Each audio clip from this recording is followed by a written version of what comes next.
Hello everyone, welcome to our channel. This is Shalini Sharma. आज है मेरे पास चैप्टर नंबर 4 इकोनॉमिक्स का, food security in India. Food security in India से आप क्या समझ रहे हो? क्या कोई सिक्योरिटी होती है जब आप कुछ घर में कुछ किचन में कुछ पका रहे हो या आप कुछ खरीद के ला रहे हो तो कोई बॉडीगार्ड आ जाते हैं पिस्टल लेके, आपको पिस्टल रखना पड़ता है और फिर सिक्योरिटी करते हैं हम फूड की? नहीं, ये है बात, इस बात के लिए ये चैप्टर है, इस बात के लिए कि जो फूड है, जो ऑलरेडी फूड है इंडिया में, उसकी सिक्योरिटी हम कैसे कर रहे हैं उन लोगों के लिए जिनको खाने की जरूरत है। बेसिकली हर सिटीजन को जरूरत है, सबको ही आप बोलोगे हमें भी खाना चाहिए, उन्हें भी खाना चाहिए, हर किसी को फूड की जरूरत है। हम सरवाइव तभी कर पाते हैं, इनफैक्ट हम क्या, प्लांट्स तभी सरवाइव कर पाते हैं जब वो कुछ खाते हैं। खाते का मतलब वो वाला खाना नहीं खाते, मगर वो एयर और सनरेज उनका खाना है। एनिमल क्या खाते हैं? वो खुद शिकार कर लेते हैं या फिर ढूंढ के कुछ भी खा लेते हैं। कभी हम जो पेट रखते हैं उनको भी हम खाना देते हैं।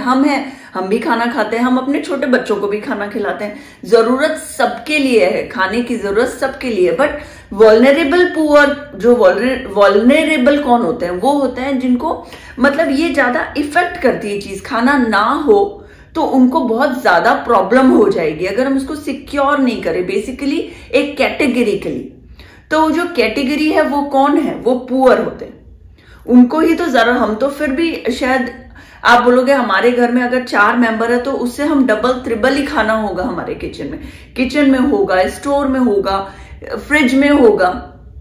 मगर जो पुअर लोग हैं, जिन्हें बहुत ज्यादा इफेक्ट करती है चीजें कि उन्हें खाना नहीं मिल रहा है, तो वो शायद डेली बेसिस पे ही खाते हैं। जो आप अर्न कर रहे हैं, अगर वो 100 रुपए अर्न कर रहा है तो 70 रुपीज रोज खर्चा कर देता है खाने पीने पे, कि वो बच्चों के लिए, खुद के लिए, बाकी वो 30 रुपीज होगा, वो बाकी वो काम। तो वो जो एक रोज का उसका जो पैसा है वो डेली काम आ रहा है और वो कुछ सेव नहीं कर रहा खाना कि कल के लिए मैं कुछ बचा लूं, उसके पास इतने पैसे ही नहीं बचते।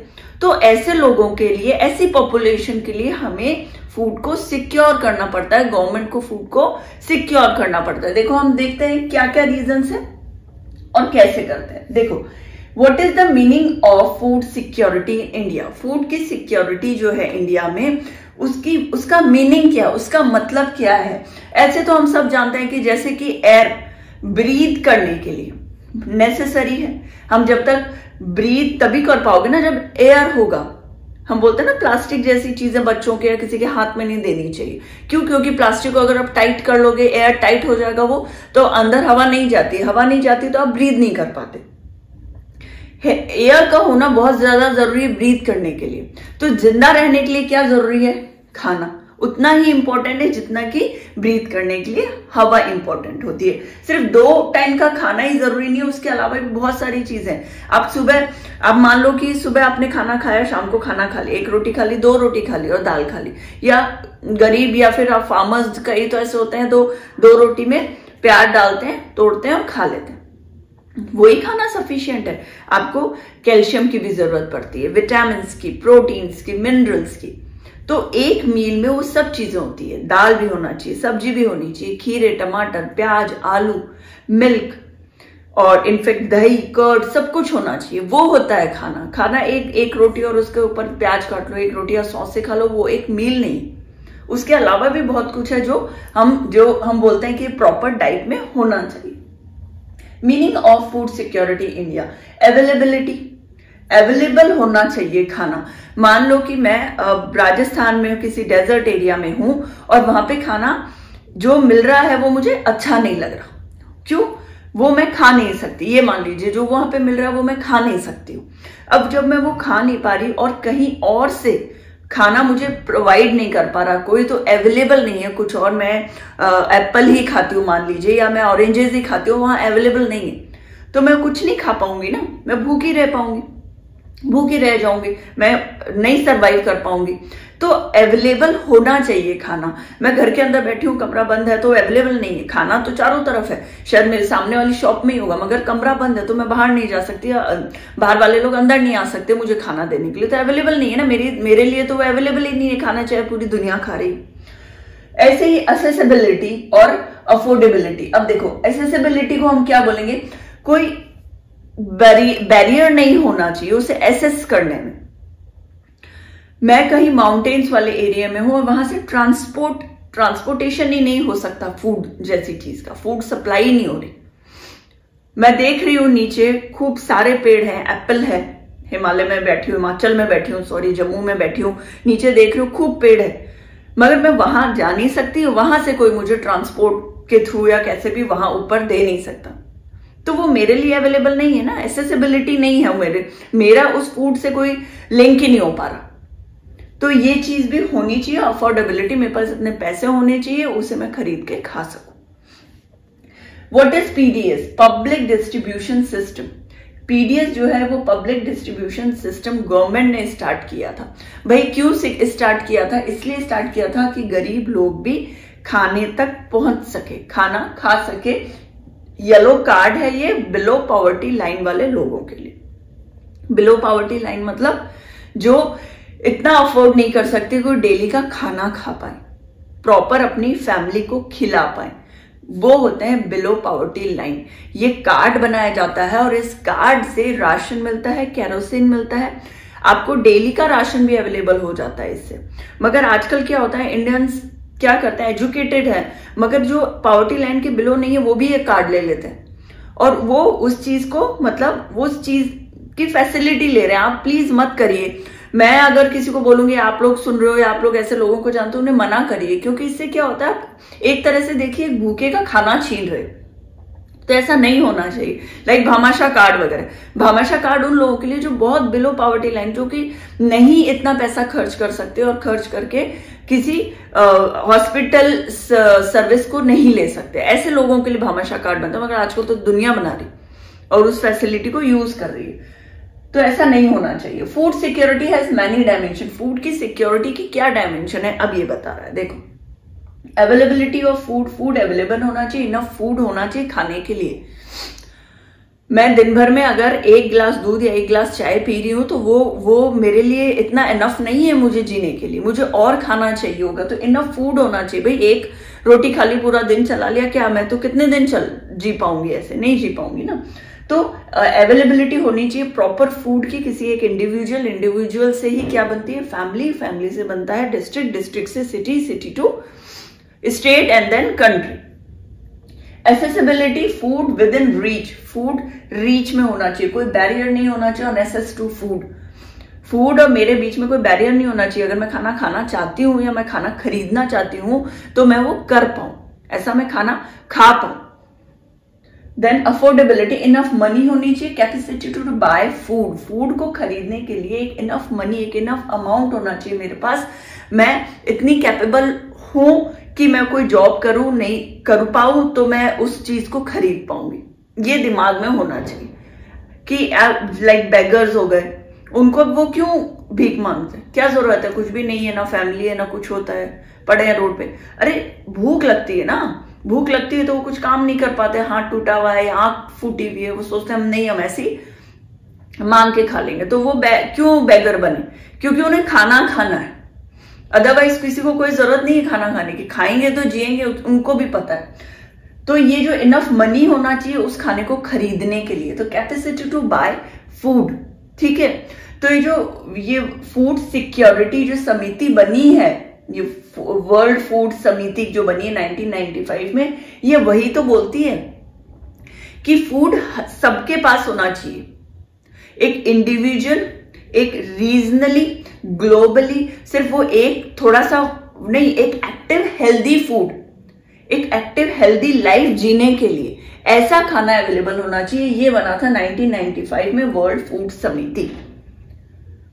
इन्होंने ये बात बोली है कि अच्छा एक्टिव लाइफ और हेल्दी लाइफ जीने के लिए एक्टिव फूड और हेल्दी फूड होना चाहिए, नॉट ओनली फॉर इंडिविजुअल। वही मैंने कहा, इंडिविजुअल से क्या बनती है फैमिली से क्या बनेगा पूरे district, city and then state and then country and then global, पूरा वर्ल्ड, ठीक है।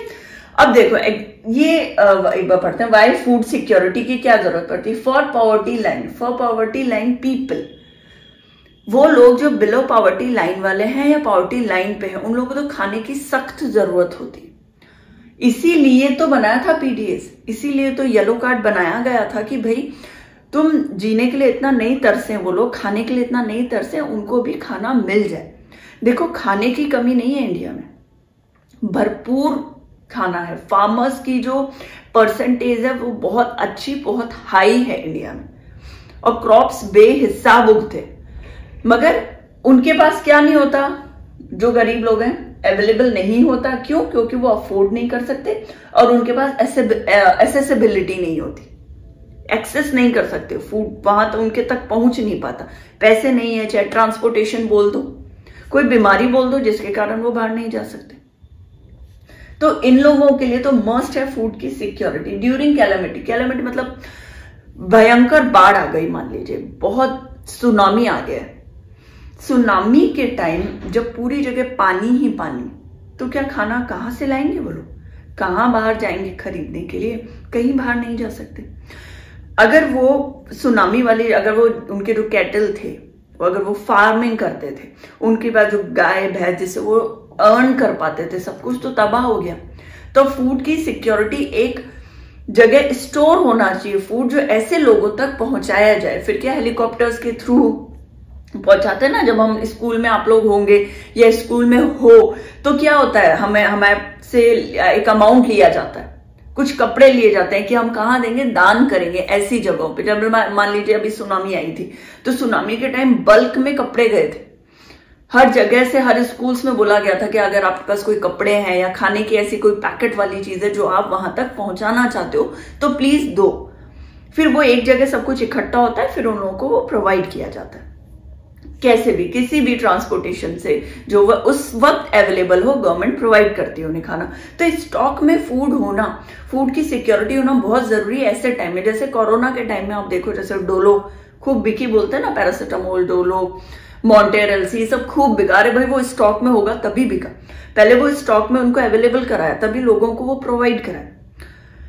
अब ये भी ऐसा ही कुछ यहाँ, अब जैसे सिर्फ एक मैं बता रही हूँ, फ्लूड वाला, सुनामी वाला, और भी बहुत सारे अर्थक्वेक हो जाता है, बहुत भयंकर अर्थक्वेक में कई बार। जैसे जापान में तो बहुत कॉमन है, उन लोगों को तो पता है कि आज नहीं तो कल, कर नहीं तो परसों हमारा अर्थक्वेक आना ही। मगर ऐसी जगहों पे जब बादल फट जाए, अर्थक्वेक आ जाए, जिसमें बहुत बड़ा एरिया जो है वो डिस्ट्रॉय हो जाए, ऐसे टाइम पे बहुत ज्यादा जरूरी हो जाता है खाने का, भोजन का। स्टार्वेशन, स्टार्वेशन मतलब भूख लगना बुरी तरीके से। स्टार्वेशन, भूखमरी से तो काफी लोग मरते हैं। सबसे बड़ा केस हुआ था बंगाल में 1943, 30 लाख लोग मर गए थे बंगाल में 1943 में। It's not a small number, 30 lakh लोग मरे थे, बहुत बड़ा है ये नंबर। ऐसे कुछ एग्जाम्पल है, जैसे 12 का राजस्थान में हुआ था स्टार्वेशन, वही भूखमरी से लोग, काफी लोग मरे थे, और झारखंड में भी हुआ था। तो ये इन सब के कारण ही हमें स्टॉक में खाना रखना चाहिए कि हम इन लोगों को उस वक्त प्रोवाइड कर पाए। ठीक है, अब देखो, अब इसमें 2 स्टोरीज बताइए। एक स्टोरी बताइए रामू की। रामू एक लेबर है, वो लेबर है, वो डेली क्या करता है, 4 महीने काम करता है, 4 नहीं कर पाता, क्योंकि जिस फील्ड में वो काम करता है वो 4 महीने जो क्रॉप उगते हैं वो वही काम कर पाता है। उसके बाद के 4 महीने वो बिल्कुल खाली रहता है। I am talking about a man, the name is Ramu, it's a story in your book. ठीक है, अब उसका एक बेटा है, एक बेटा सिंगल सन, एक सन है 10 इयर्स का, वो भी काम करता है किसी सरपंच के यहाँ। वो जब वो क्या करता है, कैटल वगैरह देख लेता है, छोटा बच्चा 10 साल का, कैटल मतलब जब जो वो चढ़ने जाती है तो वो देख लेता है उनको कि कोई और जानवर ना खा जाए, शिप वगैरह है, गोट है, शीप्स है, तो उनको कोई और जानवर नहीं खा जाए, उन्हें लग नहीं जाए, उनकी थोड़ी देखभाल कर लेता है। कितने पैसे मिलते हैं, दिन के 1000 रुपए। जब वो 1000 रुपए उसको मिलते हैं, और वो उसका जो शामू का पापा रामू है वो 4 महीने ही काम करता है, बाकी के 4 महीने वो घर रहता है। उसकी वाइफ है सुनहरी पार्ट टाइम जॉब करती है, यही सब की होता है ना, खेतों में वो गोबर उठा लिया या काम थोड़ा बहुत कर लिया, खेतों का काम कर लिया, पार्ट टाइम। घर का खाना बनाना है, देख रेख करनी है, उसके बाकी बचा हुआ टाइम वो डेली नहीं कर पाती, इनफैक्ट हर साल, पूरे साल नहीं कर पाती, कभी कर पा रही है, कभी यहाँ लिखा है पार्ट टाइम मतलब कभी कर रही है कभी नहीं कर रही है, और पूरे 7-8 घंटे की ड्यूटी नहीं है उसकी, 2 या 3 घंटे के, तो उसमें कितने पैसे मिलते होंगे उसको। अब वो जो रामू है वो लेबर है, 3 बच्चे उसके अभी और हैं। तो इन सबको आप देखो, कभी खाना ऐसी सिचुएशन में कभी उन लोगों की फैमिली को खाना मिल रहा है, कभी खाना नहीं मिल रहा है, और बुरी तरह से उनको ये जो फूड है उसकी भयंकर जरूरत है। एक रामू है, एक शामू, उसकी वाइफ है, बाकी 3 बच्चे, 6 लोग हैं। उन लोगों को खाने की जरूरत होगी डेली पे। 1000 रुपए में मान लीजिए अगर रामू भी कुछ कमाता होगा तो टोटल उसकी वाइफ भी कुछ कमाती है, 2000 रुपए में वो कितना खाना ले लेंगे डेली का? 6 लोगों को जिंदा रखना है उसको। और एक और स्टोरी है अहमद की। अहमद बेंगलोर से है, वो रिक्शा चलाता है, ठीक है। उसके 3 जो अहमद रिक्शा है वो रिक्शा चला रहा है, उसके 3 ब्रदर हैं और 2 सिस्टर्स हैं, और उसके पेरेंट है वो भी वहीं रहते हैं, मगर वो लोग झुग्गी में रहते हैं, कोई अपार्टमेंट नहीं है, ये भी एक पॉवर्टी लाइन में ही है वो अहमद, और वो सारी फैमिली एक साथ रहती है। मगर उसकी भी फ्लक्चुएट हो रही है ना अर्निंग, कभी हो रही है कभी नहीं हो रही है। रिक्शे वाले को कितने ही मिलेंगे? दिन के फिक्स अमाउंट तो है नहीं कि 20,000 महीने का कमा रहा है या वो 30,000 महीने का कमा रहा है, कभी 100 कमा रहा है, कभी 200 कमा रहा है, कभी 500 कमा रहा है। फैमिली इसकी भी लंबी चौड़ी, ये भी गरीब ही, इकलौता कमाने वाला इंसान है। मगर इसने क्या किया, पीडीएस कार्ड ले लिया, येलो कार्ड ले लिया बिलो पॉवर्टी लाइन वालों के लिए। इससे उसको कैरोसिन भी मिलता है, उसको क्रॉप्स भी मिलते हैं, उसको ग्रेन्स भी मिलते हैं, उसको खाने की चीजें भी मिलती है। तो उसे इतनी भयानक जिंदगी नहीं गुजारनी पड़ती जो कि रामू को गुजारनी पड़ रही है भूखे रह रहे के। उसको सब कुछ मिल रहा है, जब फैसिलिटी दे रही है गवर्नमेंट तो उसको ग्रैब करो, उसको यूज करो। अगर आपके यहाँ कोई सर्वेंट काम करती है तो उन्हें उन चीजों के बारे में बताइए, नॉलेज दीजिए कि तुम ये यूज करो, ये गवर्नमेंट देती। भाई आप तो पढ़े लिखे हो, आप जैसे मैं आपको किसी बारे में एजुकेट कर रही हूं तो आप भी तो 10 लोगों को एजुकेट कर सकते हैं कि गरीब लोगों के लिए गवर्नमेंट ने काफी कुछ चालू कर सकते। देखो वो लोग पढ़ नहीं सकते मैगजीन, न्यूज़पेपर, टीवी भी उनके पास होता नहीं, रेडियो वो सुनते नहीं, तो हम ही तो हैं जो बता सकते हैं कि आप ये यूज करिए, जो आपकी ऐसी हालत है उससे बेहतर हो सकते हैं। तो ये चीजें हमें खुद भी बतानी चाहिए अगर उन्हें नहीं पता। आपको कोई दिखता है आपके आसपास है, आपके काम करने वाले हैं, आपका ड्राइवर है, तो प्लीज उन्हें ये सब चीजें एक्सप्लेन करिए, ठीक है। अब आता है इसमें food insecure. Large section of people जो है, फूड जो लार्ज सेक्शन ऑफ पीपल है हमारे इंडिया के, उसके बारे में बात हो रही है। लैंडलेस पीपल के लिए ट्रेडिशनल आर्ट, देखो क्या होता है कि बहुत बड़ा ह्यूज अभी भी पॉपुलेशन है जो कि खाने के लिए तरस रहा है। उसका रीजन एक तो ये दिया है कि लैंडलेस पीपल, आपको ध्यान हो तो हमने ज्योग्राफी में पढ़ा है, जो माइग्रेट होते हैं ना लोग एक जगह से दूसरी जगह, 4 महीने काम कर रहे हैं 4 महीने नहीं कर रहे, पहाड़ों वाला याद आया, लिंक करो चीजों को। तो बेचारों के पास जब ब्रिटिशर्स आए थे और उन्हें वहां से हटा दिया था कि वो टैक्स नहीं दे पा रहे थे, तो वो तो लैंडलेस हो गए ना। अब उनके पास खाने के लिए कुछ भी नहीं बचा, कुछ भी नहीं था उनके पास खाने के लिए। ऐसे ही लोग अभी भी लैंडलेस हो जाते हैं, कुछ भी नहीं रहता, जमीन नहीं है, सब बेच दी, तो भाई खाने के लिए क्या करेंगे, इसलिए फूड इनसिक्योर हो गए। ट्रेडिशनल आर्ट वाले लोग जो दिए बनाते हैं, मटके बनाते हैं, छोटी छोटी पोट्रीज का काम करते हैं, हाथ की सिलाई का काम करता है, ट्रेडिशनल पेंट करते हैं, ट्रेडिशनली वो जो बिल्डिंग्स वो दीवारों में पेंट करते थे, जो महल किलों में पेंट किया करते थे कारीगर, उन लोगों के पास तो अब काम रहा ही नहीं। आप लोग तो सब कुछ ऑनलाइन मंगा रहे हो, आप लोग ऑनलाइन मंगा रहे हो जिससे ऑनलाइन ही सारा सामान आ रहा है, इवन बड़े बड़े घरों के लोग भी बना रहे। मगर वो जो गरीब लोग रोड में, पास की रोड में अपने बैठ के बेच रहे हैं ना, अपन उसको नहीं खरीदते, वही ऑनलाइन देखते हैं, बहुत सुंदर लगता है, अपन मंगवा लेते। सिर्फ बाहर निकल के रोड को क्रॉस करके वहां से नहीं लोगे आप दिए, अब कहां से लोगे, ऑनलाइन लोगे। तो बेचारे इन लोगों के पास तो पैसे रहते ही नहीं। कोशिश करना चाहिए बजाय कि इन चीजों के कि आप 100 रुपए वहां एक्स्ट्रा दे रहे हो, आपको पता भी नहीं हो, डिलीवरी चार्ज उसमें ऐड कर रहे हो, नीचे लिख रहे हैं कि फ्री ऑफ डिलीवरी, और आप 2 कदम चलोगे तो शायद आपकी हेल्थ सही होगी। आप 2 कदम चल के और उन लोगों से दिए लोगे, उन लोगों से मटकियां लोगे, उन लोगों का सामान लोगे जो 10 रुपए में बेचते हैं, तो उनका भी भला हो जाएगा और आपकी हेल्थ भी सुधरेगी थोड़ा चलने से। ट्रेडिशनल आर्ट वाले और बेगर्स, ये लोग फूड इनसिक्योर में आते हैं totally. India is aiming at self sufficient in food grain since independence. हरित क्रांति आई थी, ग्रीन रेवोल्यूशन इंडिपेंडेंस के टाइम, तब से ही प्रॉब्लम फेस कर रहा है इंडिया का। तो बेपनाह अनाज था, मगर क्या होता था, वो बाहर भेजते थे इंग्लैंड में। तो इसके कारण क्या हुआ था, वर्ल्ड वॉर के टाइम बाहर गया, पहले पढ़ाया हुआ है मैंने, ठीक है। वर्ल्ड वॉर के टाइम ग्रेन, यहां तक कि पिस्टल्स वगैरह बन के हर चीज बाहर गई, तो यहाँ शॉर्टेज होने लगी फूड की। जब यहाँ शॉर्टेज होने लगी तो क्या किया गया था, हरित क्रांति चलाई गई थी, green revolution. 2 dimension of hunger, hunger के 2 डायमेंशन है, क्रॉनिक है, एक सीजनल है। क्रॉनिक का मतलब होता है मेरे पास चावल तो है, मेरे पास 1 कटोरी चावल है और मेरे घर में खाने वाले लोग 3 हैं। अब उस 1 कटोरी में हमने एक 2-4 चम्मच खा ली।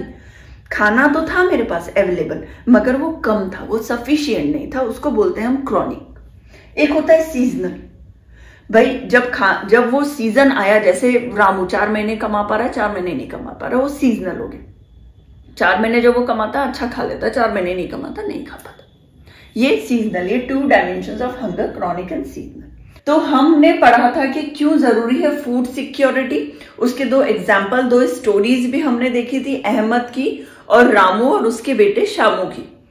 क्यों सिक्योरिटी जरूरी है, क्योंकि सबसे ज्यादा जरूरी किसको है, पहले ये देखो, जो नीड, इस चीज की नीड किसको होगी, वही लोग जो पुअर होंगे, बिलो पॉवर्टी लाइन होंगे या बिल्कुल एज में होंगे पॉवर्टी लाइन के, बेसिकली उन्हीं को नीड्स है। तो उनके लिए गवर्नमेंट ने क्या क्या फैसिलिटीज अब प्रोवाइड करती है, करती थी, करती रहेगी, कौन कौन सी, ये हम समझते हैं। ग्रीन रेवोल्यूशन, ग्रीन रेवोल्यूशन ये लास्ट वाला जो मैंने पार्ट था उसमें लास्ट में ग्रीन रेवोल्यूशन के कुछ क्यों हुआ था, कब हुआ था, ये बताया था। ये हुआ था हमारे इंडिपेंडेंस के बाद। स्टार्ट क्यों करना पड़ा था, क्योंकि हमारी हालत हो गई थी भुखमरी वाली, लोगों के पास अनाज नहीं बचा था खाने के लिए फॉर 2 and 3 years, 2-3 साल के लिए। जबकि एक टाइम ऐसा था कि पूरे इंडिया में इतना ग्रेन, इतना क्रॉप था कि पूरे इंडिया की पॉपुलेशन बैठे बैठे खा सकती थी। जस्ट बिकॉज ऑफ ब्रिटिशर्स यहाँ आते हैं, यहाँ पे इतना साल, 100 साल तक यहाँ रहने के बाद, 200 साल तक यहाँ रहने के बाद उन्होंने क्या किया, पूरा हमारा क्रॉप्स क्या किया, एक्सपोर्ट करने लगे, जिसके कारण खजाना खाली होता गया। ये नौबत आ गई कि हमारे पास अनाज नहीं बचा। फिर हमें कहां से लेना पड़ा था, अमेरिका से लेना पड़ा था, मगर वो कोई इतना अच्छा, एक तो होता ना कि खुद के पास जो खाना होता है, जो हम खुद पका के खाते हैं, तो वो बहुत हेल्दी होता है, बहुत अच्छा होता है। मगर आप वहीं पे आप बोलते हैं ना, मम्मा पापा रोज बाहर का मत खाओ, क्योंकि वो इतना अच्छा खाना नहीं देगा, वो कहीं ना कहीं अपने बजट में उसको डिडक्ट करेगा। अगर वो इतना अच्छे वाले गेहूं, सुपर बासमती हम लोग खा रहे हैं, तो वो कौन सा देगा, वो छोटे वाले टुकड़े वाले बासमती देगा। वही होता था अमेरिका के साथ। हम जो इतना अच्छा खाते थे, हमारे ग्रेन्स इतने ज्यादा न्यूट्रिशियस, प्रोटीन भरे हुआ करते थे अच्छे, तो वो अमेरिका ने क्या किया, जब हमें प्रोवाइड वो करता था तो बहुत ही गंदे घटिया क्वालिटी के प्रोवाइड करता था। ये डिफरेंस था। तो देखो ग्रीन रेवोल्यूशन लाइक हम इंडिया में ग्रीन रेवोल्यूशन लाने का ये सबसे बड़ा कारण था, क्योंकि हमें जो वो 2-3 साल जो वहां से खाना लाना पड़ा और वहां से यहां आता था और हम उसको यूज करते थे, वो खाना बिल्कुल भी ऐसा नहीं था। एक तो सफिशिएंट नहीं होता था, ऊपर से जो आता था वो बिल्कुल भी क्वालिटी वाइज अच्छा नहीं था। Production of wheat and rice increase. Green revolution से क्या हुआ, राइस का प्रोडक्शन और व्हीट का प्रोडक्शन इंक्रीज हुआ। राइस और व्हीट का प्रोडक्शन इसलिए इंक्रीज हुआ क्योंकि हमारी जो पूरी कंट्री में सबसे ज्यादा जिस ग्रेन को, क्रॉप को वैसे खाया जाता है या उगाया जाता है, वो व्हीट और राइस ही है। व्हीट हर घर में देखोगे आप, रोटियां बनती है, रोटी किससे बनती है, व्हीट से ही बनती है, गेहूं से ही बनती है, गेहूं के आटे से ही बनती है। हर घर में, ऐसा कोई भी घर नहीं होगा। और अगर साउथ में आप देखोगे रोटी नहीं बनती, तो वहां क्या बनता है, इडली बनेगा, डोसा बनेगा, उत्पम बनेगा। वो किस चीज से बनेगा, राइस से बनेगा। इससे हमें आराम से पता लग रहा है कि सबसे ज्यादा खपत इंडिया में किस चीज की होगी, व्हीट और राइस की। तो ग्रीन रेवोल्यूशन में सिर्फ व्हीट और राइस ही नहीं उगाया गया था, मगर जहां 60-70% व्हीट राइस का प्रोडक्शन किया गया, वहीं 30-40% दूसरे क्रॉप्स का, ग्रेन्स का भी किया गया था। और ये बहुत ज्यादा जरूरी था, ठीक है। और फिर डिसप्रोपोर्शनेट क्यों हो गया था, देखो इतना कुछ तो हुआ, हर जगह, हर स्टेट में इस चीज की वैल्यू करने लग गए लोग कि हम ज्यादा से ज्यादा उगाएंगे तो हमारे लिए फायदा, हमारी पूरी इंडिया के लिए फायदा, कि हम कहीं और से महंगा सामान ना लेके हम खुद ही उगा रहे हैं तो हम सस्ते में खाएंगे, हम यहीं की यहीं उगाएंगे तो हमें सस्ते में मिलेगा। तो ये चीज लोगों को उस वक्त समझ में आ गई थी, गवर्नमेंट ने समझाई थी। मगर क्या हुआ था, किसी किसी जगह में, जैसे कि पंजाब जो है वो तो वैसे, पंजाब हरियाणा में तो भाई कल्टीवेशन का काम ही है मेन, तो पंजाब हरियाणा के लिए तो बहुत ही ज्यादा फायदा हो गया था। वो लोग एक्सट्रीम लेवल पे वही वो जो होता है ना कि कल्टीवेशन भी कर रहे हैं और उससे बिजनेस भी कर रहे हैं, क्योंकि वो सेल कर रहे हैं, गवर्नमेंट को सेल कर रहे हैं, प्राइवेटली भी सेल कर रहे हैं। तो जब वो कमा अच्छा रहे, जब वो क्रॉप्स अच्छा उगा रहे हैं तो वो कमा भी अच्छा रहे। मगर किसी जगह पे जैसे उड़ीसा हो गया, वहां पे जो सिचुएशन थी वो इतनी बेटर नहीं हो पाई थी। क्यों? क्योंकि वहां का जो एरिया, एटमॉस्फेयर या आप एनवायरमेंट बोलोगे तो वो उतना पॉजिटिव नहीं है कल्टीवेशन के लिए जितना पंजाब हरियाणा का है। तो इस रीजन से वो वाला एरिया जो बहुत अच्छा अर्न कर रहा था, तो ऐसे भी कई जगह थे जो उड़ीसा जैसे, जो कि कम अर्न कर पा रहे थे। क्रॉप वाइज डिसएडवांटेज हो गया था। क्यों? कहीं पे जैसे हो गया, हमने देखा वीट और राइस उग रहा है बहुत बेइंतहा हर जगह, मगर कुछ क्रॉप्स ऐसे थे कि जो कुछ ग्रेन्स भी इनफैक्ट, कुछ वेजिटेबल भी इनफैक्ट जो कि कम उगने लगी थी, तादाद उनकी कम थी और इनकी बहुत एक्सेस में हो गई थी, खूब भर भर के माल आ रहा था। तो डिसप्रोपोर्शनेट भी हो गया था बिकॉज ऑफ कुछ जगह थी, कुछ स्टेट बहुत अच्छा अर्न कर रहे थे, कुछ स्टेट कम अर्न कर पा रहे थे। क्रॉप वाइज डिसएडवांटेज ये था, कुछ क्रॉप्स नहीं उग पा रहे थे लोगों से, और कुछ क्रॉप्स, एक तो देखो वो सिचुएशन बहुत बुरी थी।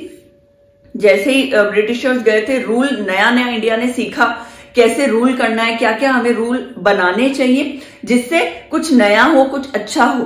तो इन सब चीज में, ये सब कंफ्यूजन में आप एक बोलते ना लाइन, तभी दूर तक आप चलोगे तब लाइन प्रॉपर आपको लगेगी।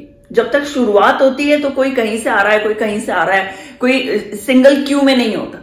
धीरे धीरे वो क्यू सिंगल होने लग जाती है। क्यों? क्योंकि हम हैबिचुअल हो जाते हैं, आदत बन जाती है, समझ में आने लगता है कि ये जो है एक सिंगल क्यू है और इसी क्यू में हमें आगे बढ़ना है।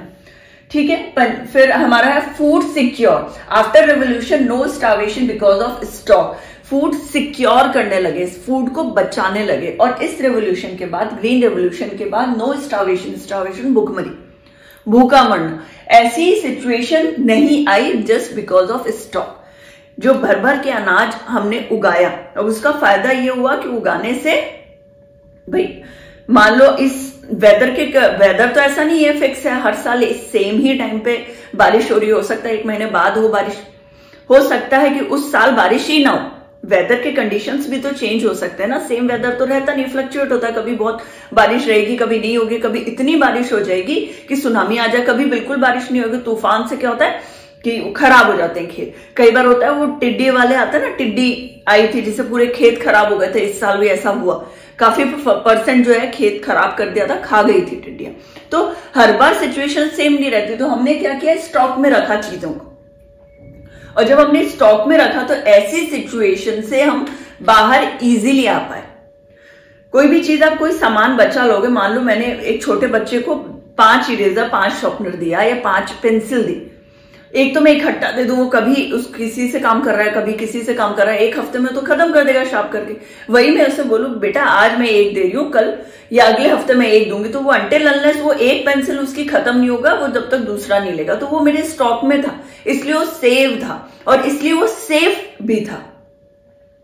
तो ऐसी सिचुएशन हमने क्रिएट करी किस चीज के लिए? क्रॉप्स के लिए, फूड के लिए, इसकी सिक्योरिटी करी, इसको बचा के रखा। और इससे क्या हुआ, इस रेवोल्यूशन के बाद जो स्टार्वेशन जैसा हमारे कंट्री में कभी ऐसा नहीं हुआ कि बहुत भयंकर स्टार्वेशन के कारण, भूखमरी के कारण लोग मरे।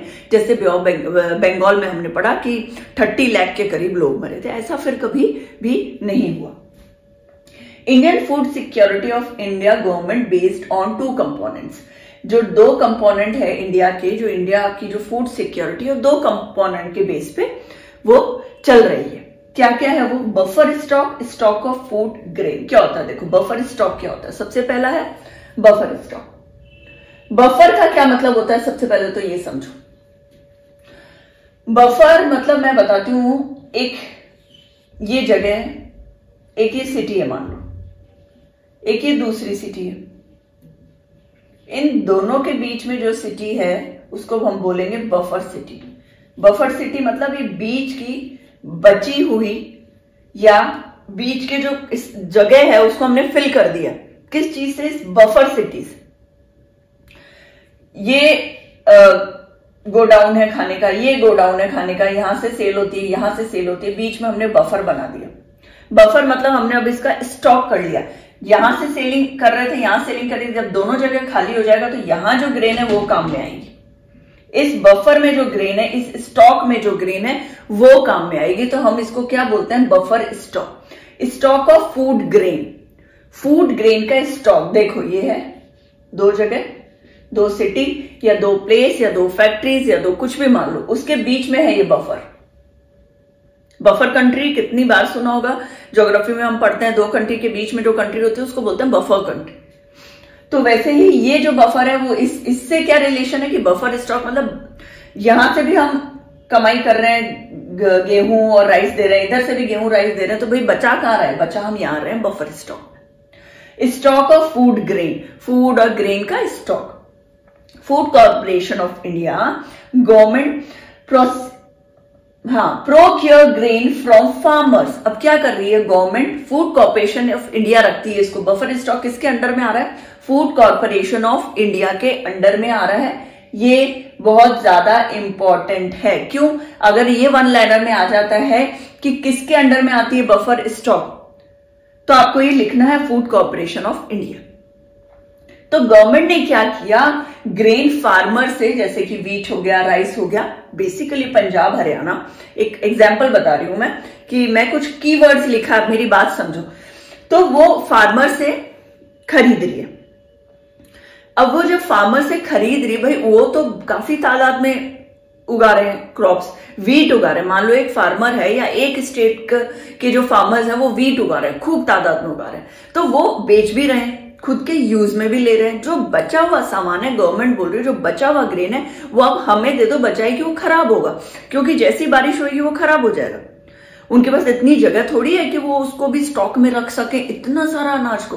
तो गवर्नमेंट ने बोला जो बचा हुआ अनाज है आप प्लीज हमें दे दीजिए, हम उसको स्टॉक में रख लेंगे। किस चीज के लिए, जो कि जहां जरूरत है, देखो आगे पढ़ेंगे, वहां देने के लिए। तो गवर्नमेंट ने क्या किया, डायरेक्ट कांटेक्ट किया फार्मर से, फार्मर को बोला आप सेल कर लो, आप यूज कर लो, उसके बाद जो बचता है वो हम यूज करेंगे। उन्होंने एक एग्जाम्पल है वीट राइस के बारे में बात करी, किससे, पंजाब और हरियाणा से, बाय प्री अनाउंस्ड प्राइस।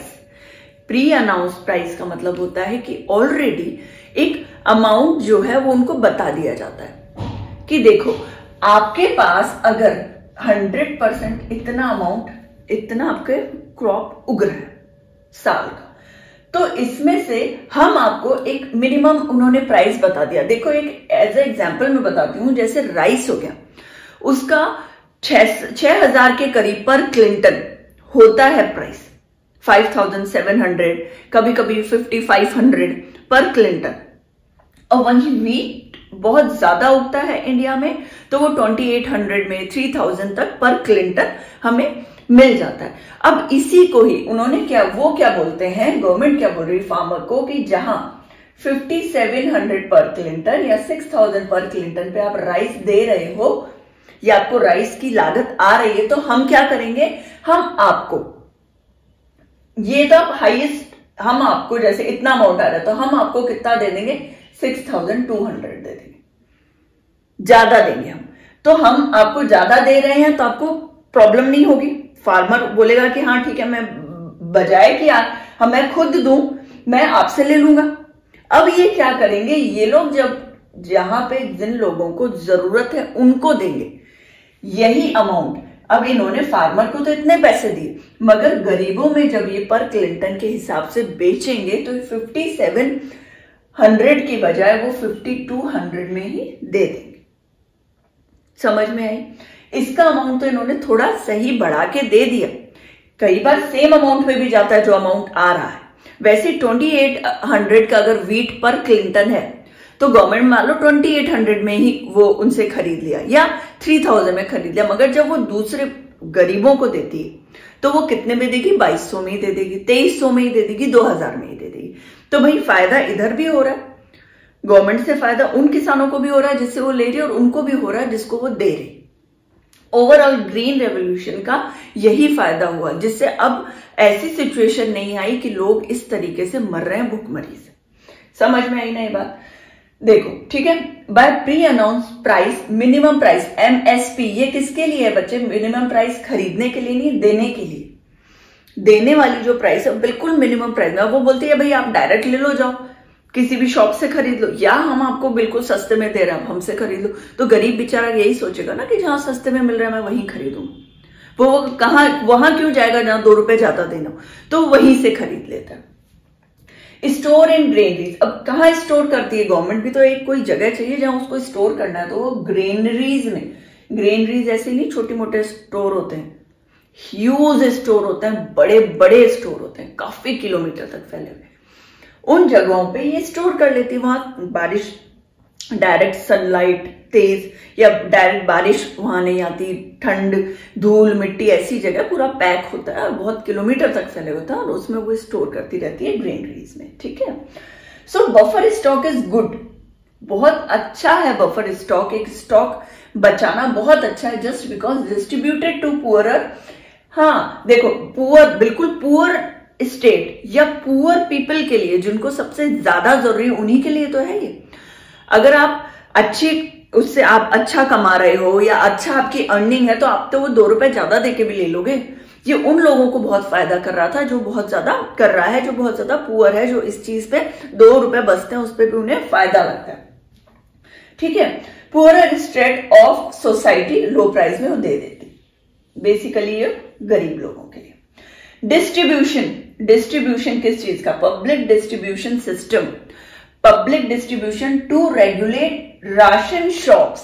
अब ये डिस्ट्रीब्यूट कैसे करेंगे भाई, हमने मान लिया कि हमने ग्रेन बचा भी है, हमने ग्रेन को बफर स्टॉक के उससे हमने उसको स्टॉक में भी कर लिया, अब हम डिस्ट्रीब्यूट कैसे करेंगे, लोगों तक कैसे पहुंचाएंगे, तो हम लोगों तक पहुंचाने के लिए we regulate ration shop. Ration shops होते हैं ना, जो किराने की दुकान हो गई, वो गवर्नमेंट की भी होती है।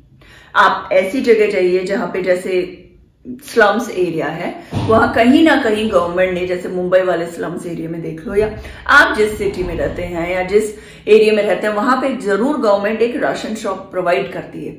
उस राशन शॉप में क्या होता है, कार्ड्स बनते हैं।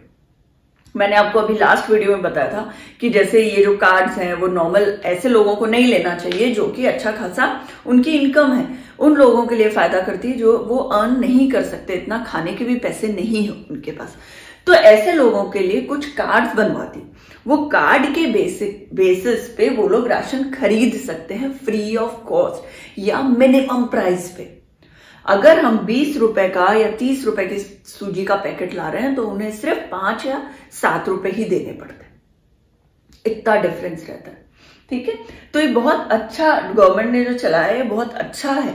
इन सब का फायदा मैं फिर बोलती हूँ, प्लीज आप जिन लोगों के ऐसे कांटेक्ट में रहते हो उनको जरूर बताया करें कि ये गवर्नमेंट ऐसे ऐसे फायदे देती है, प्लीज उसे यूज करो। Ration shops called fair price shop, ration shop का एक और नाम है, फिल इन द ब्लैंक्स में आ सकता है, ट्रू फॉल्स में आ सकता है, क्या बोलते हैं उसको, फेयर प्राइस शॉप।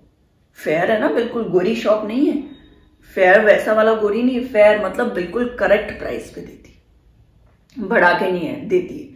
ठीक है, 3 तरह के राशन कार्ड बनवाती है गवर्नमेंट, बिल्कुल पुअर गरीब के लिए, पॉवर्टी लाइन पे जो है वो एक ये आ गया पुअर वाली। ठीक है, वो जो पॉवर्टी लाइन पे एकदम गरीब है।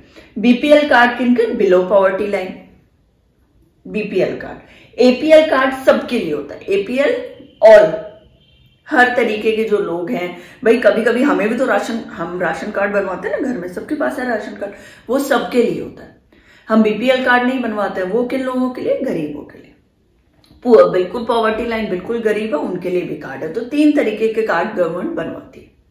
कैसे बनवाती है, किस बेस पे बनाती है, इनकम, ईयरली इनकम, कितने फैमिली मेंबर हैं आपके घर में, उनकी ईयरली इनकम कितनी है, और हेड जो है, जो रूल कर रहा है, हेड है जो आपके घर का, उसकी इनकम कितनी, उसके नाम पे ही होता है ना भाई, वाइफ हो गई, उसके कितने बच्चे हैं, फिर वो बच्चा जब लड़का होगा उसकी शादी होगी, वो अपने नाम से भी राशन कार्ड बनवा सकता है, फिर उसकी ईयरली इनकम बतानी होगी, ऐसे बनता है राशन कार्ड। अब इसके बाद वाला टॉपिक मैं ले लेती हूँ, ये इतना समझ में आ गया होगा आई होप, और इसके बाद वाले में ऑलमोस्ट कंप्लीट हो जाएगा ये चैप्टर, मगर ये इंपॉर्टेंट बहुत है, थोड़ा लेंदी है, चीजें छोटी छोटी हैं, आप इसको एक बार नोट कर लेंगे तो बहुत अच्छा होगा। 1 लाइनर क्वेश्चंस इसी में से आते हैं, उस जो बुक का है, जो पूरी बुक है, जो इतना बड़ा चैप्टर है, उसकी जो इंपॉर्टेंट लाइन्स है वही मैं लिखती हूँ। तो मैं बार बार कहती हूँ प्लीज इसको जरूर लिखा करिए।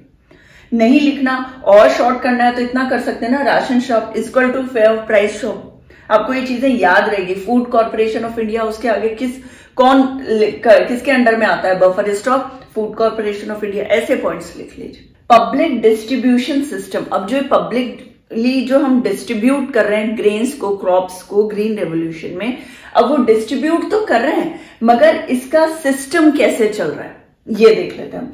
बंगाल फैमिन हुआ 1940 में, मैंने बताया बहुत लाखों लोग मरे, भुखमरी से बहुत सारे लोग मरे। तो क्या हुआ, before green revolution acute shortage 1960 में हमने क्या देखा, इसके बाद की बात है जब मैंने बताया ना अमेरिका से खाना लेना पड़ा था, वहां से फूड आता था, वहां से ग्रेन्स आती थी, तब हमने एक्यूट शॉर्टेज देखा था। किस चीज का, खाने का। एक टाइम था जब इंडिया बहुत बहुत अच्छा अर्न कर रही थी खाने में, हमारे तो 80% फार्मर्स ही थे ना तब। तो अब वो क्या हुआ, एकदम से शॉर्टेज हो गई 1960 के करीब। तो ड्यू टू दिस सिचुएशन, इस सिचुएशन के कारण NSSO, क्या फुल फॉर्म है NSSO का, आप लोगों को मेरे ख्याल से पता होना चाहिए क्योंकि पहले प्रीवियस जो चैप्टर्स थे उनमें बहुत अच्छे से समझाया हुआ है। तो नेशनल सैंपल सर्वे कहाँ का है, इंडिया का है। यह एक ऑर्गेनाइजेशन है, नेशनल सैंपल सर्वे, क्या सर्वे करती है हर चीज के लिए। जो सर्वे के लिए जो एक ऑर्गेनाइजेशन सेट किया गया है वो यही है NSSO। तो इन्होंने क्या देखा, 3 important food intervention program setup किया, लगाया 3 चीजें जो बहुत इंपॉर्टेंट होगी इसके लिए। किस चीज के लिए कि ऐसा एक्यूट शॉर्टेज वापस ना हो। Public distribution system number 1, number 2 integrate child development, number 3 food for work. उन्होंने कहा कि हमें ये जो प्रोग्राम है ये स्टार्ट करना ही पड़ेगा कि आगे 1960 या 1940 में जो हालत हुई वो आगे कभी भी ना हो। देखो इंडिपेंडेंस हमें मिल गई थी, हमने सिचुएशन उससे पहले खराब देखी, उसके बाद सिचुएशन और खराब हुई क्योंकि शॉर्टेज होने लगी। जब अमेरिका से खाना मंगवाया तो वो बहुत ही बेकार था, और उसके बाद 1960 में जब ऐसा इतनी बुरी कंडीशन हुई तो किसी भी कंडीशन में NSSO को इस चीज को लागू करना ही पड़ा कि आगे ऐसा ना हो, और ऐसा आगे हुआ भी नहीं फिर कभी। पब्लिक डिस्ट्रीब्यूशन सिस्टम तो हम पूरा पढ़ ही रहे हैं, समझ में ही आ रहा है कैसे हो रही है सारी चीजें। इंटीग्रेटेड चाइल्ड डेवलपमेंट मतलब बच्चों को भी डेवलप करो, बच्चों के लिए खाना स्टॉक में जो है उनको ज्यादा से ज्यादा प्रोवाइड करो, उन्हें एजुकेट करो। भाई तुम बच्चों को एजुकेट करोगे तो वो आगे जनरेशन जो है वो अच्छी निकलेगी। अगर वो पढ़ी लिखी होगी, वो कमा पाएगी तो वो खा भी पाएगी, वो अनाज बना भी पाएगी, समझदार होगी। तो इसलिए इस चीज को भी उन्होंने बहुत ज्यादा इंपॉर्टेंस दी थी। फिर फूड फॉर वर्क, देखो ये कितनी अच्छी चीज है, मतलब आप काम करोगे तो आपको खाना मिलेगा, पैसा मिलेगा डेफिनेटली। कुछ अमाउंट ये लोग ऐसे करते थे कि अगर 50 रुपए, उस टाइम की बात बता रही हूँ, अगर 50 रुपीज या 30 रुपीज उनकी अर्निंग थी, इनफैक्ट इससे भी कम, एक एग्जाम्पल में दे रही हूँ, 30 रुपीज अगर वो हर डेली वेजेस में अगर वो इंसान कमा रहा है तो उसको क्या किया कि उसको 10 रुपए दिए और बाकी 20 रुपए की जगह उन्होंने खाना प्रोवाइड कर दिया। डेली का खाना आप दे रहे हो, फैमिली मेंबर उससे खा रहा है, वो खाना खा रहा है तो भूखा तो नहीं मर रहा, और वो 10 रुपए उसके सेव हो जा रहे हैं। ये तीनों चीज उन्होंने लागू करी गवर्नमेंट ने NSSO। ये बहुत इंपॉर्टेंट है, वन लाइनर पे आ सकता है, इसे भूलना नहीं है, ठीक है। 3 चीजें, public distribution system, integrate child development, उसके बाद फूड फॉर वर्क, तीनों चीजें। करंट स्टेटस ऑफ PDS, अब हम क्या पढ़ रहे हैं, करंट स्टेटस ऑफ PDS मतलब public distribution system, public distribution का अब करंट सिचुएशन कैसी है। Till 1992 target was universal. देखो इसका एक पूरा टेबल चार्ट बना हुआ है, आप उसको जब मैं समझा रही हूँ या तो उसके सामने रख लीजिए या एक बार ये समझ लीजिए और उस चार्ट से गो थ्रू हो जाइएगा, तो आपको चीजें थोड़ा इजीली समझ में आ जाएगी। टिल 1992 टारगेट वॉज यूनिवर्सल, सबके लिए था। 1992 का सबके लिए जो आ रहा है उसी के लिए ये जो 3 प्रोग्राम चालू किए गए, तो हर किसी के लिए, अमीर आ रहा है, गरीब आ रहा है, मिडिल क्लास आ रहा है, जो आ रहा है सबके लिए। इन टिल 1992, ठीक है। इन 1992 रिवैम्प्ड पीडीएस मतलब अब क्या हुआ, पब्लिक डिस्ट्रीब्यूशन सिस्टम का रिवैम्प्ड हो गया, वापस थोड़ी चेंजेस है, उसे एक नए तरीके से लागू किया गया। Focus on backward blocks, backward blocks जो जिनको सच में ही बहुत ज्यादा जरूरत है। बैकवर्ड ब्लॉक्स का मतलब क्या हुआ, देखो एक एरिया, एक रीजन, एक डिस्ट्रिक्ट, उस डिस्ट्रिक्ट में भी एक वो एरिया जो सच में बहुत ज्यादा नीडी है। पूरा महाराष्ट्र, महाराष्ट्र में बॉम्बे, बॉम्बे में वो जो स्लम एरिया है ना, जो आपने मूवी देखी होगी, ऐसे भी याद नहीं आता, स्लम डॉग मिलेनियम, कौन से उस स्लम एरिया का है पूरा बॉम्बे की, जो इतनी बड़ी हमारे एशिया की सबसे बड़ी स्लम वाला जो एरिया है वो वही है। तो उस एरिया के लिए बेसिकली उसको ढूंढा, तो भाई हमने क्या, कंट्री में से, स्टेट में से एक सिटी निकाली बॉम्बे, और बॉम्बे में से एक उस एरिया को देखा कि सबसे ज्यादा जरूरत यही है, तो इसी यहीं पे ही हम प्रोवाइड करेंगे खाना। तो वो क्या कर रहे थे, 20 kg पर फैमिली प्रोवाइड करने लगे। टेबल अपने सामने रखिएगा, 20 kg पर फैमिली इनफ है, काफी है। Then from June 1997 targeted PDS, अब टारगेट किसको किया पब्लिक डिस्ट्रीब्यूशन सिस्टम ने, BPL plus APL, 35 kg per family, BPL below poverty line, APL सबके लिए, for all 35 kg per family. देखो बीपीएल वालों को कम रेट पे और एपीएल वालों को थोड़े उससे ज्यादा रेट पे, नॉर्मल रेट पे मिलता था खाना। न्यू स्कीम्स चालू करी, जैसे एंटीयोदय, हाँ एंटीयोदय अन्न योजना, और ये किसके लिए थी, बिल्कुल पुअरेस्ट लोगों के लिए, बिल्कुल गरीब जो लोग थे उनके लिए, उनको 10 kg फ्री अनाज मिलता था, फ्री 10 kg फ्री। तो काफी है उन लोगों के लिए, जो को बिल्कुल भी कुछ भी नहीं मिल रहा उनके लिए तो 10 kg बहुत है फैमिली को चलाने के लिए। अन्नपूर्णा अन्न योजना सीनियर सिटीजन के लिए था, उनको लो प्राइस में मिलता था, फ्री नहीं मिलता था, लो प्राइस में वो प्रोवाइड कर देते थे, ठीक है। अंत्योदय अन्न योजना और अन्नपूर्णा अन्न योजना, सॉरी है ना, अंत्योदय है ये, अंत्योदय अन्न योजना पोरेस्ट के लिए, अन्नपूर्णा अन्न योजना सीनियर सिटीजन्स के लिए। दो तरीके, 10 kg फ्री मिलता था, लो प्राइस में मिलता था। इस चीज को याद रखिएगा क्योंकि हो सकता है ये आ जाए कि अंत्योदय में कितना अमाउंट मिलता है, तो 10 kg। अन्नपूर्णा में किस बेस पे देते हैं, तो लो प्राइस पे, किसके लिए, ये पुअरेस्ट बिल्कुल गरीब लोगों के लिए, ये सीनियर सिटीजन्स के लिए, ठीक। सीनियर सिटीजन्स के लिए क्यों किया था, क्या जब खाने के लिए कुछ होता नहीं था ना, तो जो बूढ़े माँ बाप, बूढ़े पेरेंट होते थे ना, वो लोग घर से निकाल देते थे, वो लोग कि हम ही कुछ नहीं खा पा रहे तो आप क्या खाओगे।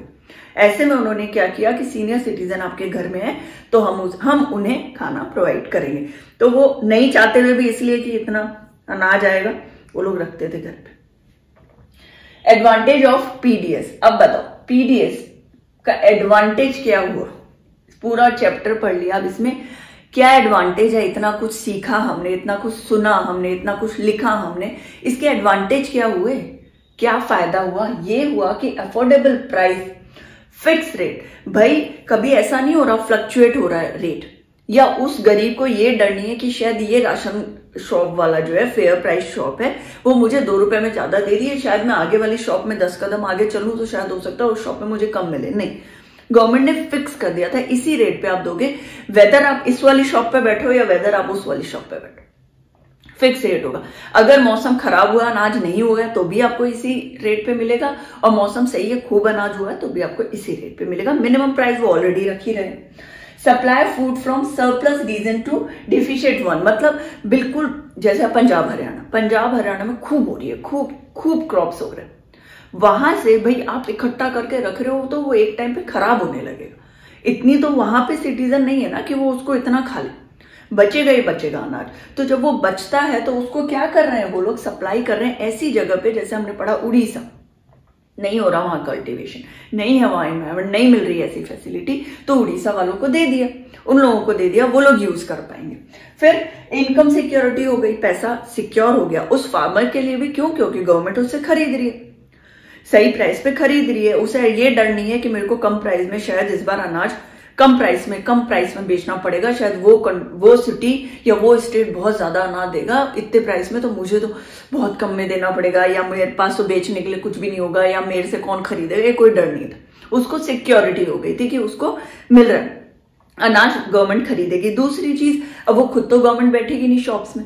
इस पूरे प्रोसीजर के लिए डे 1 से लेके उसे सेल करने तक का उस कितने लोग, कितने सारे एम्प्लॉयमेंट्स उनको देने पड़े होंगे, कितने लोगों को एम्प्लॉयमेंट देने पड़े होंगे, क्योंकि वहां से लेके यहां तक ट्रांसपोर्टेशन हो गया, सेलिंग का काम हो गया, उसका अकाउंट्स का काम हो गया। अब वो जो राशन शॉप पे बैठेगा उसके लिए कितने सारे उन्हें जॉब देनी पड़ी, गवर्नमेंट जॉब, तो वो भी अच्छा हो गया, इनकम की सिक्योरिटी भी हो गई। बट इतना कुछ हो तो गया, मगर काफी चैलेंजेस भी आए होंगे।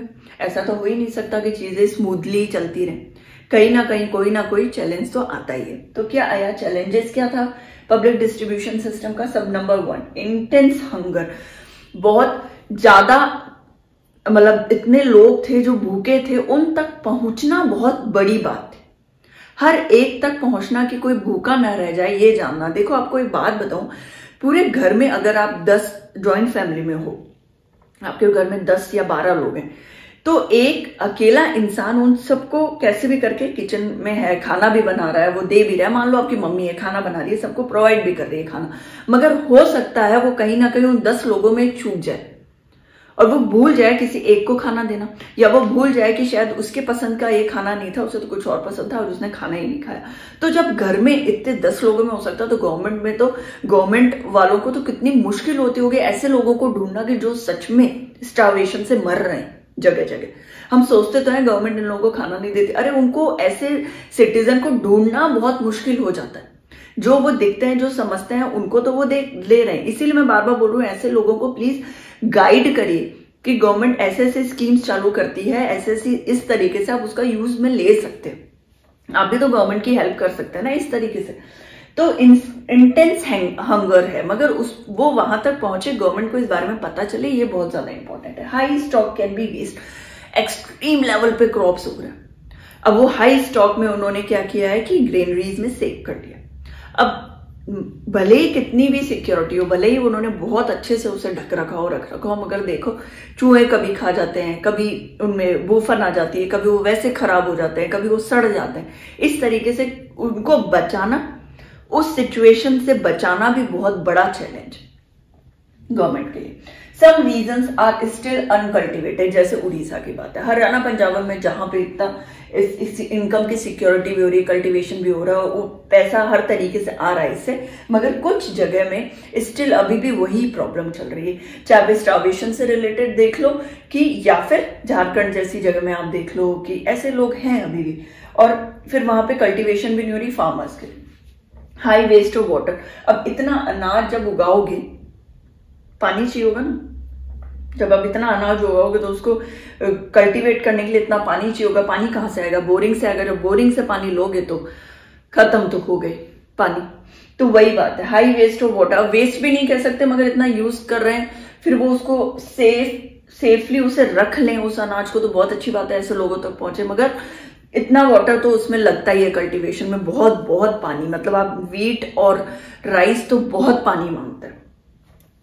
डीलर्स, कई बार होता है डीलर्स जो है तो वो ऐसी चीजें, भाई अच्छा अनाज तो खुद के पास रख लेते हैं, खुद की शॉप के लिए, दूसरी शॉप के लिए, मगर जो बुरा अनाज होता है वो राशन शॉप में, फेयर प्राइस शॉप वालों, गरीबों के लिए वो लोग अपने इकट्ठा कर लेते हैं, वहां देते हैं। कई बार होता है कि वो पैसा मान लो 2 रुपए फिक्स किया है, तो जिसको नहीं पता उसको 3 रुपए में भी दे रहा हो, 4 रुपए में भी दे रहा हो। तो अब इस पर भरोसा कर रही है गवर्नमेंट, नहीं भी कर सकती। कभी इरेगुलर ओपनिंग, कभी उन्होंने दुकान खोली, कभी नहीं खोली। क्यों? क्योंकि महीने की तो पगार आ रही है, महीने का तो गवर्नमेंट उन्हें दे रही है, 10,000, 20,000, 25,000 जो भी दे रही है। तो रोज दुकान में कौन जाए, आज चलो नींद ही ले लेते हैं, ऐसी भी सिचुएशन हो जाती है। तो ये काफी चैलेंजेस भी है और हर काम में आते हैं। ठीक है, अब इसका वाला टॉपिक लेती हूं मैं एक और। अब देखो क्या होता है, role of cooperative in food society. Role क्या है कोऑपरेटिव्स? कोऑपरेटिव सबसे पहले बताइए कि क्या होता है। कोऑपरेटिव कौन होते हैं? कोऑपरेटिव वो लोग होते हैं जो सिंपल सोसाइटी के ही लोग हैं, जो एक साथ इकट्ठा होके किसी के वेलफेयर के लिए काम करते हैं, किसी मतलब पब्लिक के वेलफेयर के लिए काम करते हैं, तो वो कोऑपरेटिव्स हो जाते हैं। बहुत लोग इकट्ठा हुए और कुछ कम दामों में, और जैसे अब मैं एग्जांपल दूंगी तो आपको समझ में आएगा, एक साथ काम करना, वो कोऑपरेटिव बैंक या कोऑपरेटिव सर्विसेज जो प्रोवाइड करते हैं, इकट्ठा होते हैं बहुत सारे लोग, मिनिमम प्राइस में और फ्री ऑफ कॉस्ट में वो काम करते हैं। तो role of cooperative in food security, food security में इन लोगों का भी कुछ रोल होगा डेफिनेटली। तो क्या रोल है? Setup shops to sell low price goods to poor. भाई इसका मतलब समझ में आ गया। सेटअप करते हैं शॉप्स या फैक्ट्रीज टू सेल, बेचने के लिए लो प्राइस में, कम दामों के लिए, गुड्स टू पुअर, गरीब लोगों के लिए और ऐसे लोगों के लिए जिसको उनकी ऐसी चीज की जरूरत है इन तमिलनाडु। अब तमिलनाडु की बात होती है, 92% being run by them. Wow, 92% जो है वो कोऑपरेटिव आप ये बात सेटअप जो करते हैं वो लोग, उनसे ही चल रहा है क्या, प्रोडक्शन, फूड की सिक्योरिटी का। It's a huge number. Mother Dairy in Delhi, Delhi में मदर डेयरी बहुत ज्यादा फेमस है। मदर डेयरी, अमूल, सरस बहुत ज्यादा फेमस है। तो इन mother Dairy in Delhi, Delhi में तो सब लोग जानते होंगे, आप लोग जो दिल्ली वाले देख रहे हैं, provision of milk and vegetable, same वो क्या अप्लाई कर रहा है, provision cooperative bank food security का मदर डेयरी द्वारा मिल्क और वेजिटेबल दोनों का ही लो प्राइस में हम प्रोवाइड करेंगे, मिनिमम प्राइस में हम प्रोवाइड करेंगे। मदर डेयरी का पनीर आता है, छाछ आता है, दूध आता है, फिर वो वेजिटेबल भी प्रोवाइड करता है। Amul best cooperative society in milk and milk product, milk और मिल्क प्रोडक्ट के लिए अमूल दूध पीता है। इंडिया बहुत ही फेमस है, आज से नहीं है, सालों से। वो तो हर जगह आप देख सकते हो, अमूल तो इतना फेमस है। अमूल का तो मिल्क प्रोडक्ट बहुत ही फेमस है और बहुत अच्छा भी है। पर्सनली अब मैं अगर बोलूं तो बहुत अच्छा है, बहुत उसकी क्वालिटी बहुत अच्छी है अमूल की।